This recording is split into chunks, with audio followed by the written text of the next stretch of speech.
blonde looks so good in your hair. Would you try and be like me? Little twin, where have you been? Little twin, where have you been? What does this one feel like? Oh man, I honestly, if you want me to go back to 2019 when I had a Washington Mystics team where there's so many weapons on this team, that's what really excites me. I feel like the last probably 4 or 5 years of my career, I just wanted to be a part of a winning culture where basketball was the main thing, and you had everybody kind of understand that that was the purpose, the intention, and the goal of the summer. The egos don't get into the way. We're just really focused on taking it one day at a time and winning each day. And even just being in here this morning to have that winning culture, that winning mentality, the intentionality of practice, like it's probably one of the best first practices I've had in a while. So I'm just excited to be here. I'm excited to add to what is already an amazing organization and team. And so for me, it's just acclimating, but making sure I'm still being Tosh within the system that is New York. What does Tosh bring to this team? I'm fucking dog, bro. I'm like salivating at the mouth. I can't wait to get ready. I know that I bring an energy and a tenacity that they already had here, but I intensify it. So I'm going to get into people on the defensive end. I'm going to push pace. I'm going to make sure I get our franchise player shots and just be that exciting factor of it. I think that sometimes in the professional setting we can forget this, that this is the game we fell in love with as kids. So I try to bring that kid-like love and passion to the game every single day. So you're always going to hear me before you see me, but that's just my thing. Like today, you're going to hear me come and talk about, yeah, it's day one. I'm excited, man. I'm excited.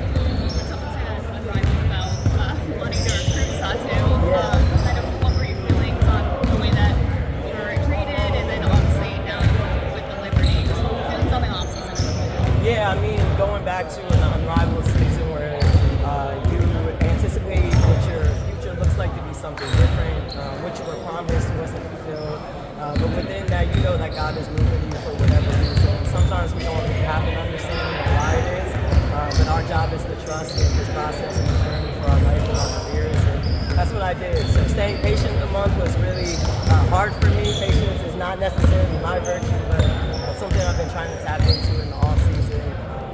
I would be crazy not to thank Connecticut, Jen Rosati, and Morgan Tuck were great and amazing from the time that the trade happened. I think we have two people that have been in this basketball realm and that understand that business can sometimes fucking suck, and that doesn't always benefit us as players. And then for JK to fight for me for a month, this organization to fight for me for over a month, to be wanted, that is the most amazing feeling. To be in a position to where I know at 33 and what I still feel like I have left to give this game that is going to be best used here in New York, and to be a part of an organization that has broken barriers, has pushed us so far as a league, as other teams. I think some people forget, while there's a lot of big other teams, New York really started this toss of let's progress us forward, let's invest, let's make sure that our players have everything that they need.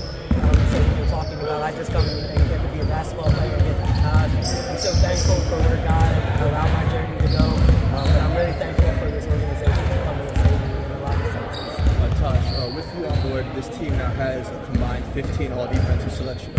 As someone that prides themselves as being one of the league's better two-way guards, how does that feel to be a part of making this team up? Today was like, I caught myself over-helping so much because that has been my tendency with the teams that I've been on in the past. I've had to be kind of 2-3 places at once, and I don't have to do that here.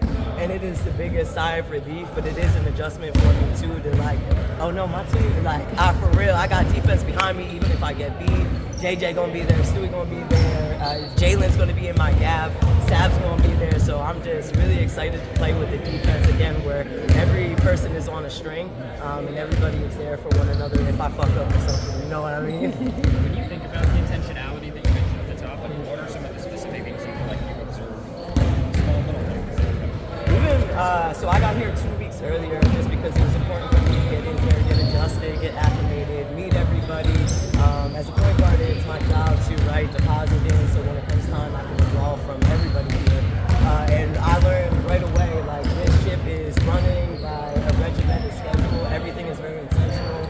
You have lift, you have training, you have court work, you have recovery. And being in that championship mentality again is almost refreshing.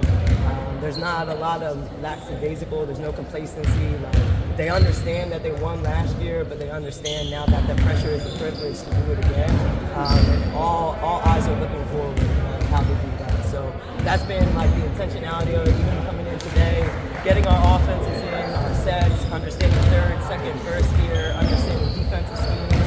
It's just everything's intentional with the time that we're doing. I remember coming into the playoff game here, the same everything, not defensively.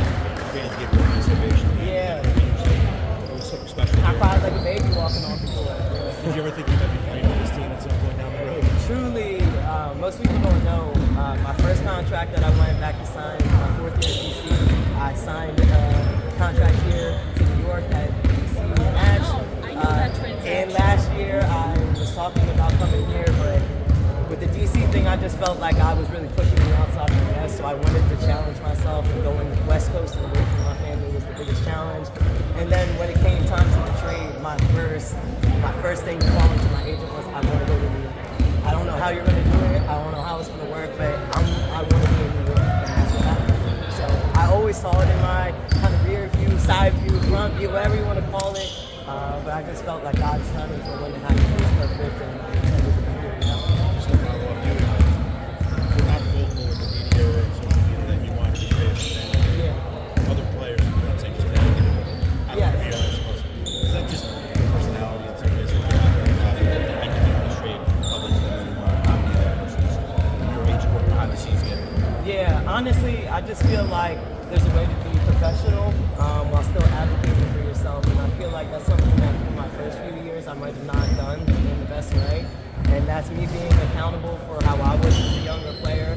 I was very much like, we don't like that publicity, put it out there, and maybe they'll move, but once you get older, you start maturing. I've leaned into my water a lot more.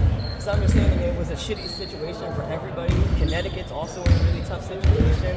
I think they are an amazing team that has a great future ahead of them with Morgan as the head of it. But right now they're in a really tough situation. So I understood all of that. I understood that everyone was going to try to get the best out of it, out of the situation that they were. And my job was to just let the people trust them, right?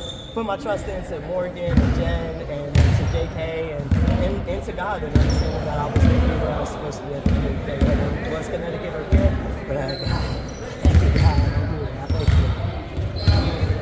Familiarity with Sabrina, both playing against her and obviously playing with her as a rival. Just what do you guys think about the tandem that you guys have this season, and how do you think you guys will complement each other and play off each other? I love Sam. I think so.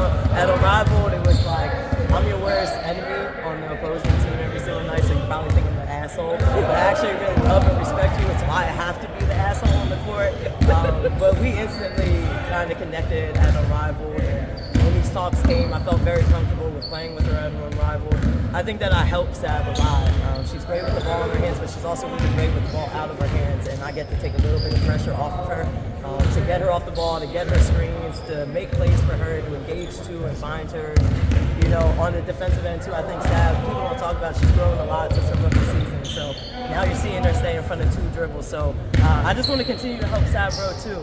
She's one of the greatest players in our league, but with that, I have a chance to make a lot of franchise players really great, and that's the exciting part for me as a point guard, is playing alongside all these players. Natasha,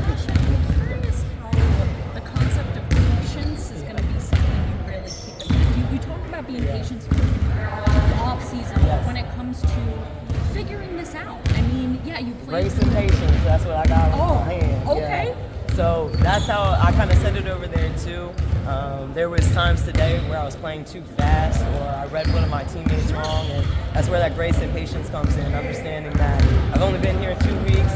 Training camp is really short, and this is like, we're hitting the ground running, but to still allow grace and patience within that, I'm still learning a new system, a new team, and that's for everyone, not just myself as a newbie, that's also the returners learning new players as well. So while our identity remains the same, we're still learning what this new group looks like, and that's the exciting part about it too. Natasha, I'm so sorry. Super excited for you.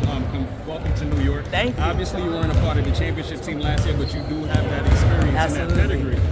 What's the motto coming into this season to help the New York Liberty repeat this season? Man, I don't know know what the motto is. I know that I got pissed off in the off season, and I'm using all of that as fuel to my fire.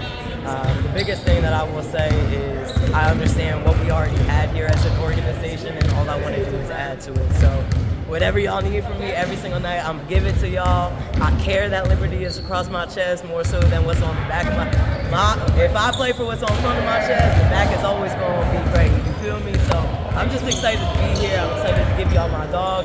I'm excited to try to run this shit back. That's what's up. And my last one for you, what was the most non-basketball thing that you got to lead at this summer? What do you think it was? Ooh, honestly, my water. Like, truly, I'm a crackhead. I have a lot of energy. I'm a fiery player. But as my Pisces, I've had to learn to lean into the water. And as I've gotten older, that water actually helps a lot more when shit gets tense and the intensity of games. Supposed to be like getting into my teammates, being like, hey, you got it, man, come on. So I've learned a lot of my water in this off season, and I'm really thankful for it. That's super dope. Thank you so much. I appreciate